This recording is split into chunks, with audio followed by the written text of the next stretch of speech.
alustan oma soojendusharjutusega, mitte päikesetervitusega, mis joogas on väga oluline, aga kuutervitusega, sest teie ju avate oma ekraani õhtul.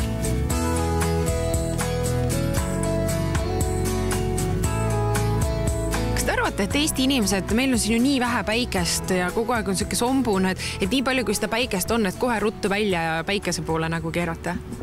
No niimoodi ma teen tegelikult alati. Muide, mul on väga hea meel ütelda, et eelmisel aastal ma lendasin üksi ümber maailma päikest järgides. Oi, kui põnev, rääkige sellest natukene. Kas öeldakse, et kas teie käisite päikese pilgrimi retkel või? Ja, täpselt nii, ja.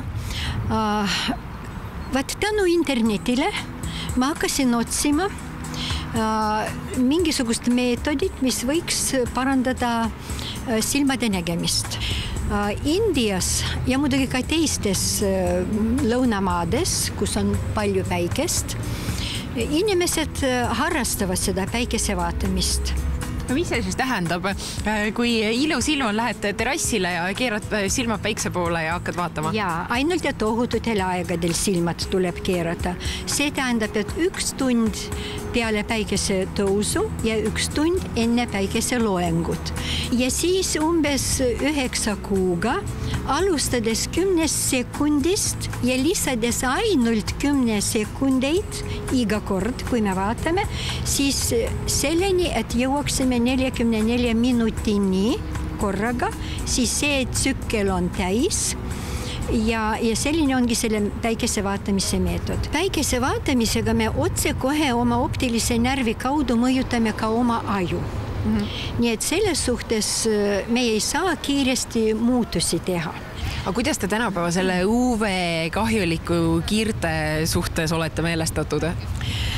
Ma rohkem usun päikeses tervistava jõudu kui tema kahjulikust.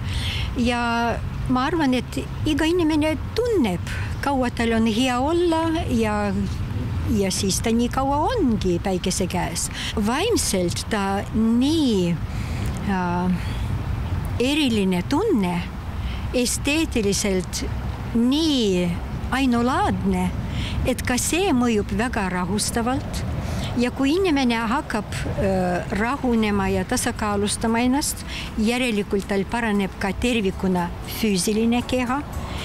Ja päikese vaatamise kaudu tegelikult Hiiraratan Manek toonitab, et on kõige otsesem tee valgustumiseni, mida ma tõesti usun, et see nii on.